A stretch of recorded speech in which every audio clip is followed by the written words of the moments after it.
Jake Morrison had never lost a bet in his life.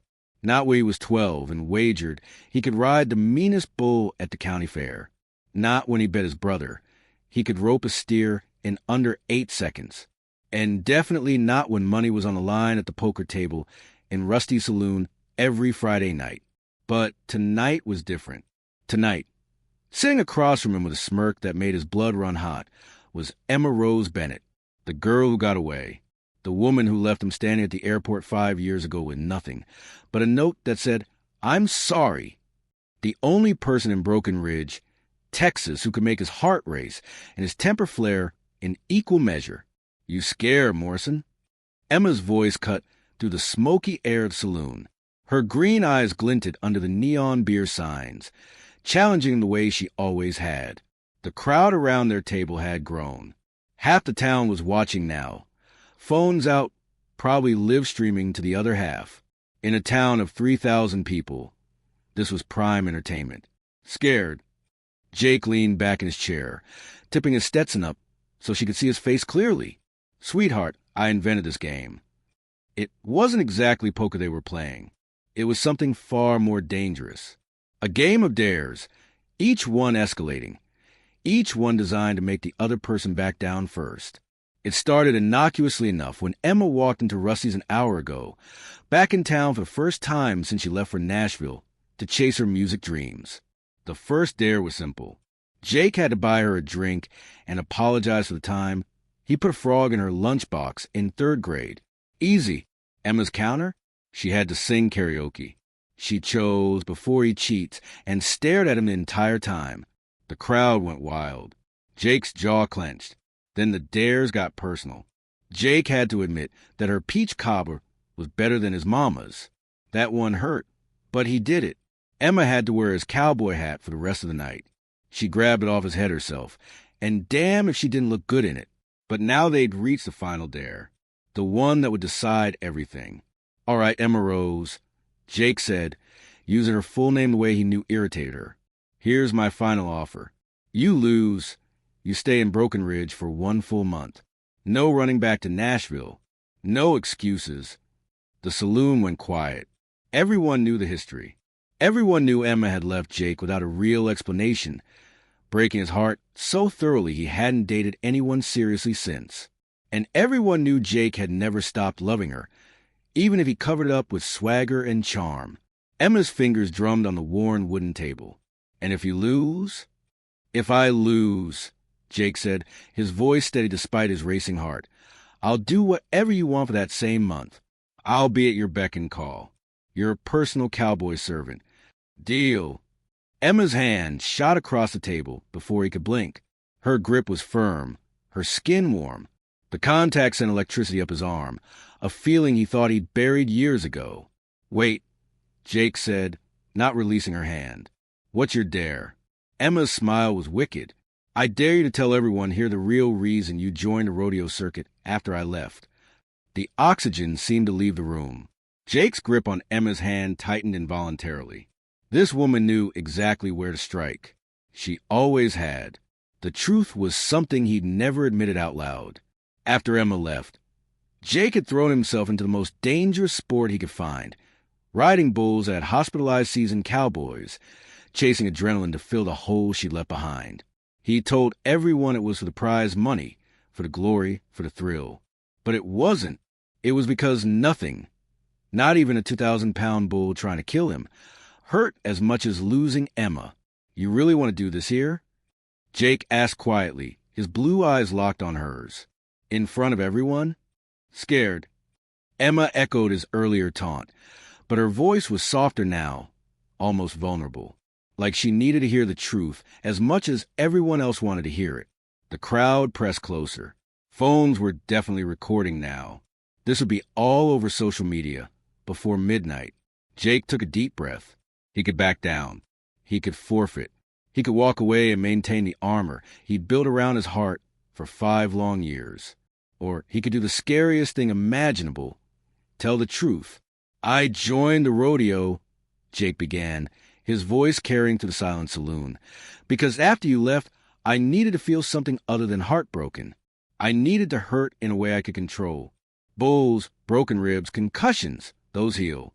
But what you did, Emma Rose, when you left without a real goodbye, without letting me fight for us, that—" His voice cracked.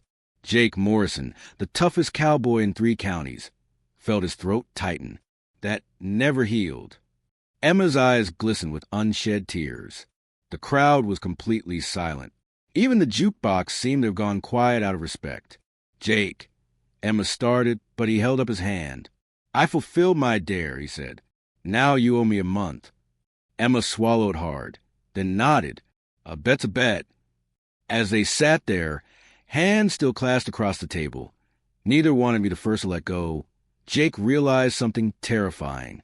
Winning this bet might have been the biggest mistake of his life, because now Emma would be in Broken Ridge for 30 days, and he'd have to face the truth he'd been running from since the moment she left. He was still completely, hopelessly, dangerously in love with her.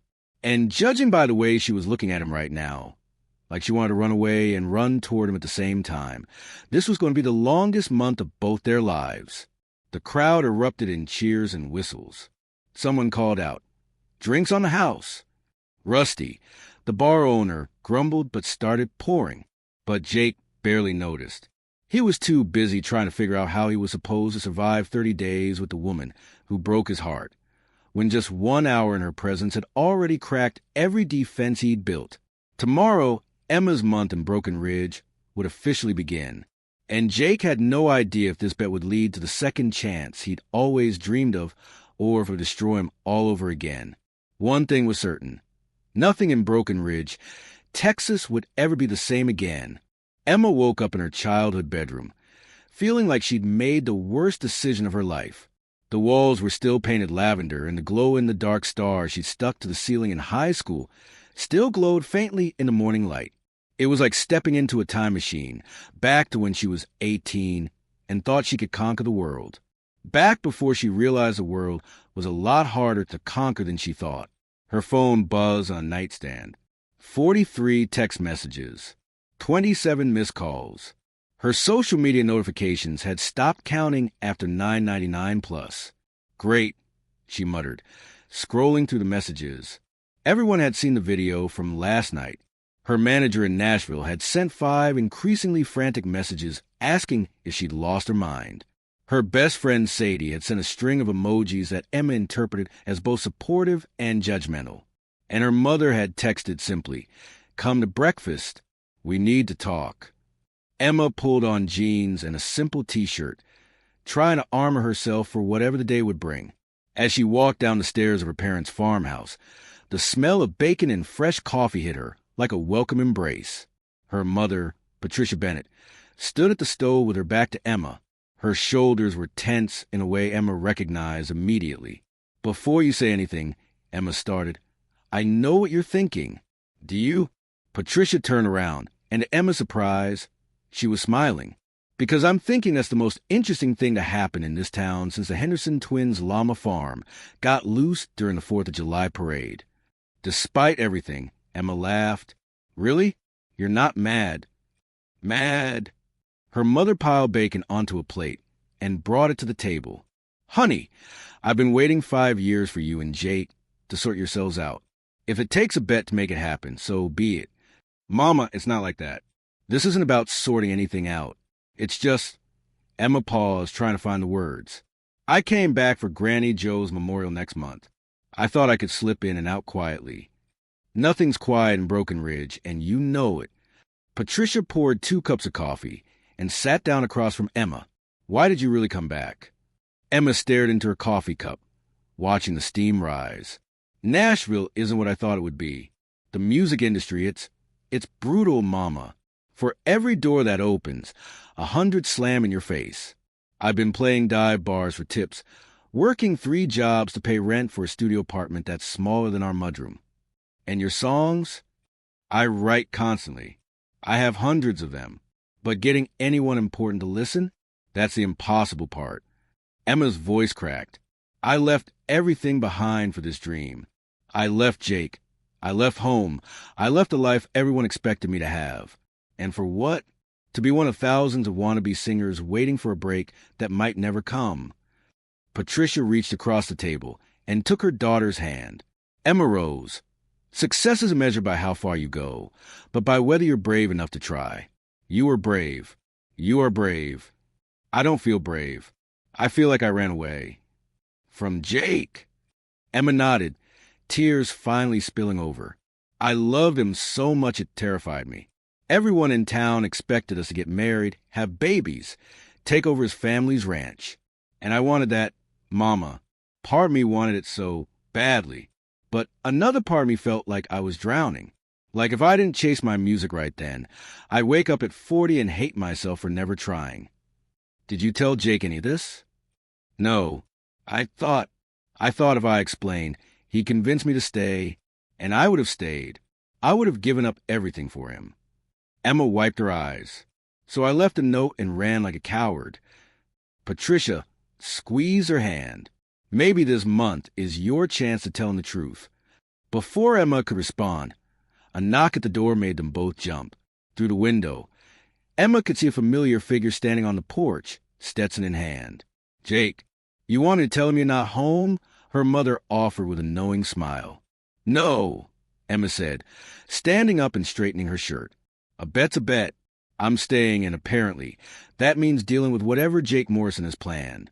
She opened the door to find Jake looking unfairly good in worn jeans, a blue plaid shirt that matched his eyes, and boots that had seen better days but somehow made him look more authentic.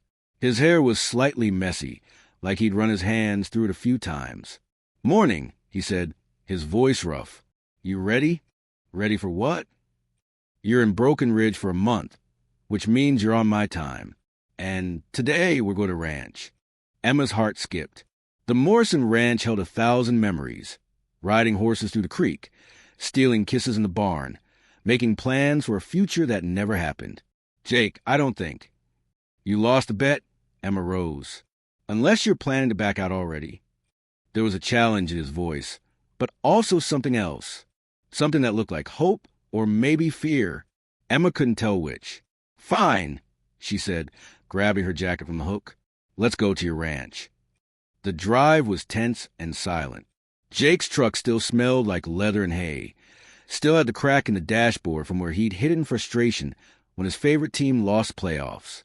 Some things, Emma realized, never changed. The Morrison Ranch sprawled across 500 acres of the prettiest land in Texas. Rolling hills, grazing cattle, and a main house that Jake's great-grandfather had built with his own hands.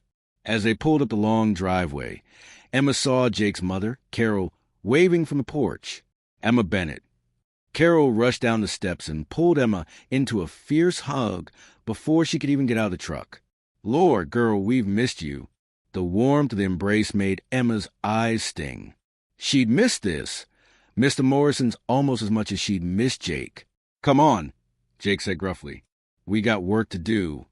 Work, as it turned out, meant fixing a fence in the south pasture. Emma stared at the broken posts and tangled wire with dismay. You're joking. Do I look like I'm joking? Jake handed her a pair of work gloves. You want to stay in Broken Ridge.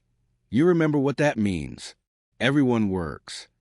For the next 3 hours, Emma learned that her soft Nashville hands had forgotten what ranch work felt like. She hammered posts, stretched wire, and earned more than a few splinters. Jake worked beside her, mostly silent, occasionally barking instructions. But as the sun climbed higher and sweat dripped down her back, something strange happened. Emma remembered why she'd loved this life. The satisfaction of physical work, the beauty of the land, the peace that came from being surrounded by nature instead of concrete and car horns.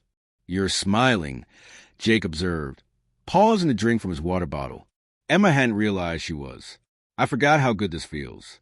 The work, Jake's expression softened for the first time all day. Yeah, it's honest. You put in the work, you see the results. Not like chasing dreams that might never happen. Emma flinched. Is that what you think I've been doing? Chasing impossible dreams. Isn't it? Jake set down his tools and faced her fully. You left everything for Nashville, Emma. You left me. Was it worth it? The question hung between them like the Texas heat, heavy, inescapable, demanding an answer. By day 7, Emma had calluses on her hands, dirt permanently under her nails, and a growing problem. She was falling for Jake Morrison all over again. It wasn't supposed to happen this way. The bet was supposed to be torture, a punishment for running away. Instead, it was becoming the best thing that had happened to her in 5 years. Every morning, Jake picked her up at dawn. They'd work on the ranch, mending fences, feeding cattle, training horses. He barely spoke to her beyond giving instructions, but his silence said everything. The way he steadied her when she climbed a ladder to repair the barn roof. The way he made sure she drank enough water in the blistering heat. The way he looked away quickly whenever she caught him staring. Jake Morrison was still in love with her, and that terrified Emma more than any bull he'd ever ridden. "You're getting better at this," Jake admitted on day 8, watching her successfully rope a fence post on her 3rd try. "Might make a rancher out of you yet. Don't get your hopes up, Cowboy. I'm still leaving in 3 weeks. The reminder made Jake's expression close off immediately. He turned away, busy himself with coiling rope. "Right. Nashville. Your big dreams." Emma wanted to scream. Instead, she walked over and grabbed his arm, forcing him to face her. "Why'd you say it like that? Like my dreams are something ridiculous." "I never said they were ridiculous." "You don't have to say it. I can hear it in your voice every time Nashville comes up." Jake pulled his arm free, and for the first time since she'd been back, his carefully controlled anger finally broke through. "You want to know what I really think, Emma?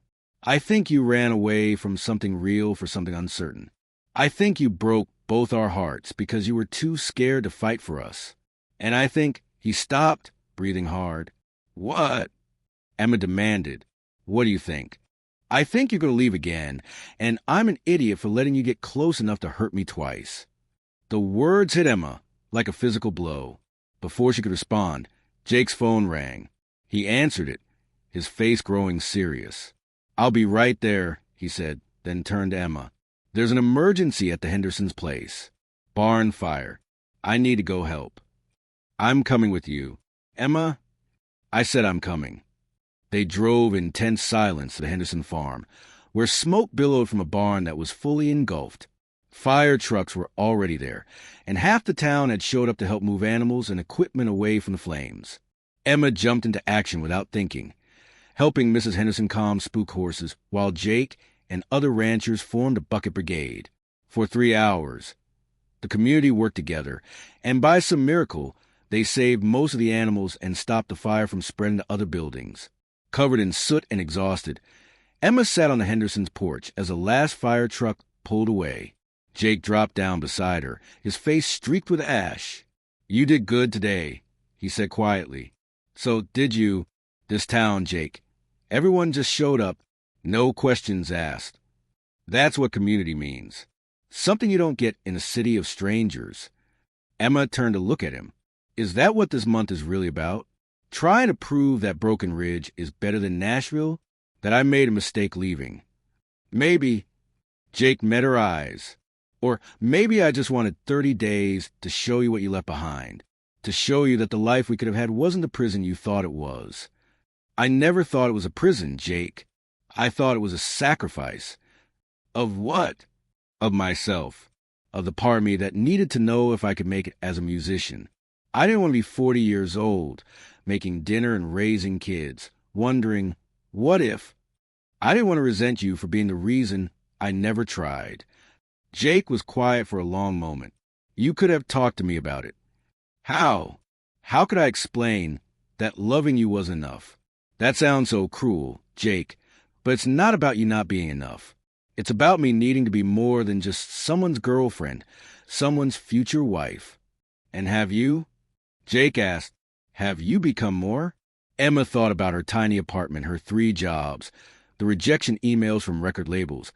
The night she cried herself to sleep, wondering if she'd made the worst mistake of her life. "I don't know," she admitted. "I'm still trying to figure that out." Jake stood up, offering her his hand. "Come on, I want to show you something." They drove to a place Emma hadn't been in 5 years, the ridge that gave the town its name. It was the highest point for miles, offering a view of endless Texas sky and rolling ranch land. As a teenager, this had been their spot. where they'd sneak away to watch sunsets and make promises they were too young to keep. Remember senior year? Jake asked, standing at the edge of the ridge. We came up here the night before you left for that music camp in Austin. I remember. Emma's voice was soft. You made me promise I'd come back. And you did. For 2 years, every time you went away for school or gigs, you came back. And then Nashville happened. Nashville was different. It wasn't a camp or a semester. It was forever. It was choosing between two futures. Jake turned to face her, and in the fading sunset light, he looked both young and ancient. Emma, do you know what the worst part was? It wasn't even that you left. It was that you didn't believe in us enough to let me be part of the decision. You decided alone that I would hold you back, that our life together would be a cage. You never gave me a chance to prove you wrong. Tears streamed down Emma's face. I was so scared, Jake. I was 23 years old, and everyone was planning our wedding, our life, our everything. And I couldn't breathe. I felt like I was disappearing into who everyone wanted me to be. I never wanted you to disappear. I just wanted you. But what if you can't have one without the other? What if the me you loved doesn't exist without the music, without the dream?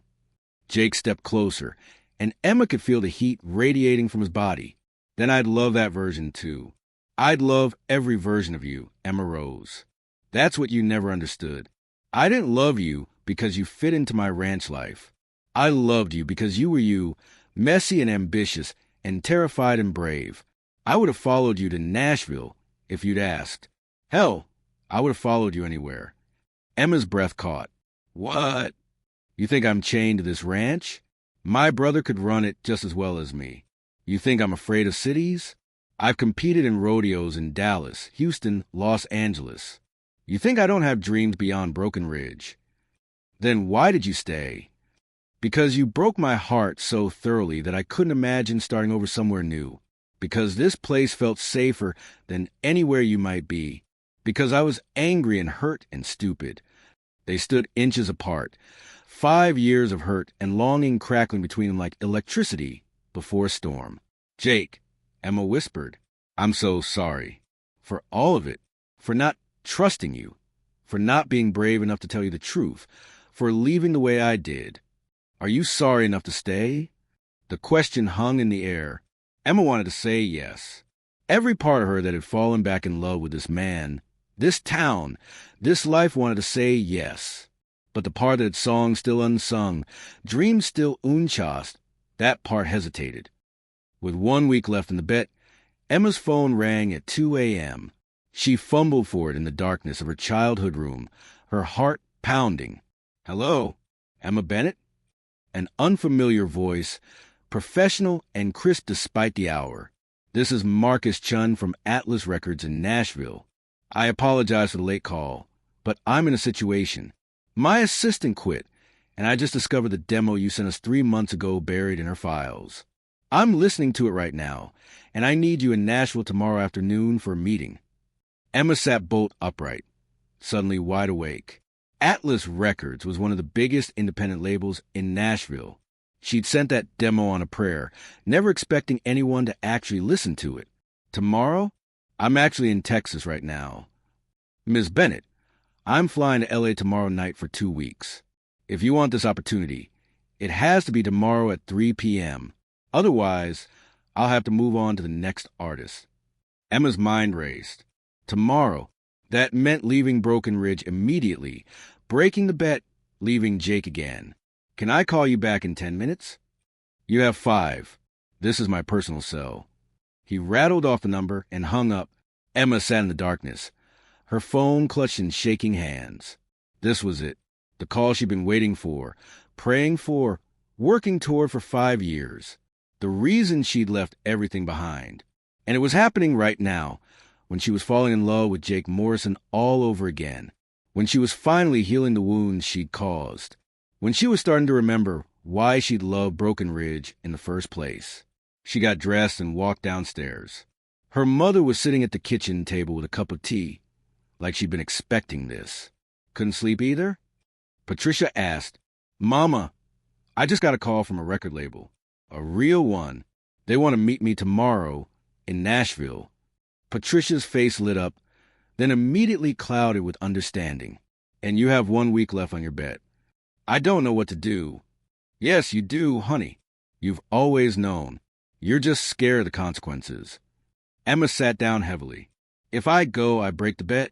I prove to Jake that I'm exactly who he thinks I am, someone who runs away when things get real. But if I stay... Mama, this might be my only shot. Marcuston doesn't take meetings with unknowns. This would change everything. Or you could end up with nothing again, Patricia said gently. That's the risk, isn't it? You sacrifice Jake for a maybe. It's not a maybe this time. It's a real meeting with a real producer at a real label. And Jake is a real man who really loves you.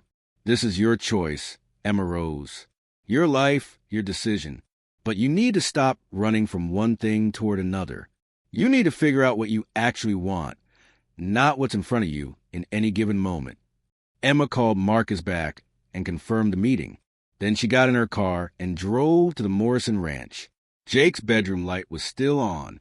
Emma threw pebbles at his window like they were teenagers again, and after a moment Jake appeared, confused and disheveled. Emma, it's 2:30 in the morning. I need to talk to you. Can you come down? 5 minutes later, they sat on his porch swing, the night air cool around them. I got a call, Emma said, from Atlas Records. They want to meet me tomorrow in Nashville. This is the opportunity I've been waiting for, Jake. This could be everything. She watched his face carefully, saw the moment he understood what she was saying. You're leaving, he said flatly. I have to. This is my dream, Jake. You of all people should understand. Oh, I understand perfectly. Jake stood up, pacing away from her. You're choosing Nashville over me. Again, this time you're just doing it to my face instead of leaving a note. That's not fair. Fair. Jake whirled around, and Emma saw genuine anger in his eyes. Fair would have been you figuring out what you actually wanted before you came back here. Fair would have been you not kissing me last week like you meant it. Fair would have been you keeping your damn distance instead of making me fall for you all over again. I didn't make you do anything. You didn't have to. You're Emma Rose Bennett. You walk into a room, and the whole world tilts toward you. You smile, and I forget every reason I had to protect my heart. You cry, and I want to fix everything.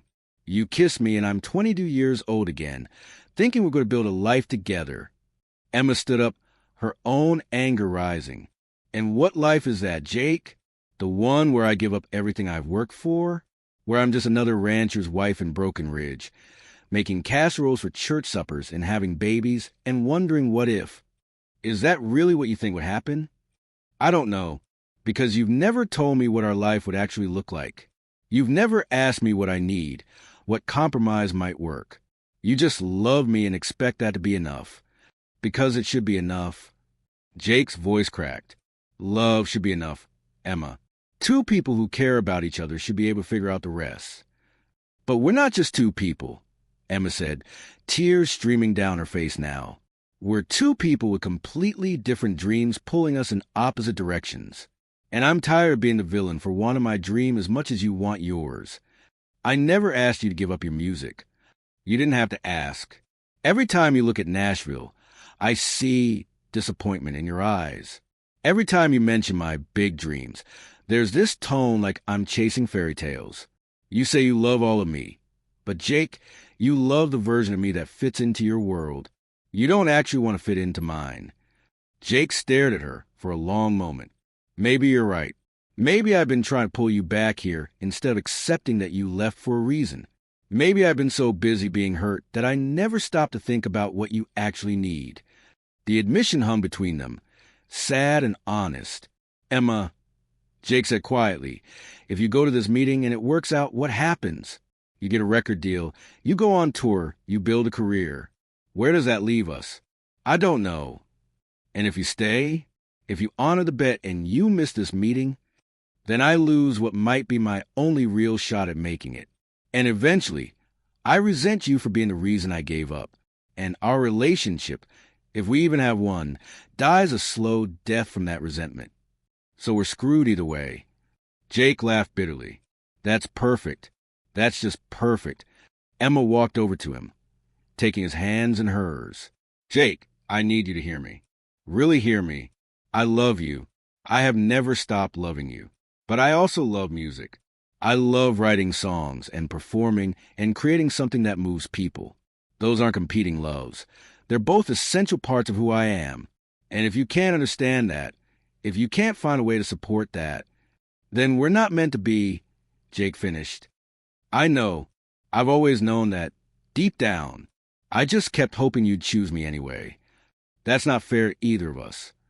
"No," Jake agreed. "It's not."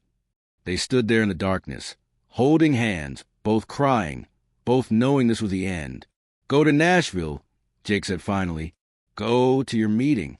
Chase your dream. Don't let me be the reason you always wonder what if."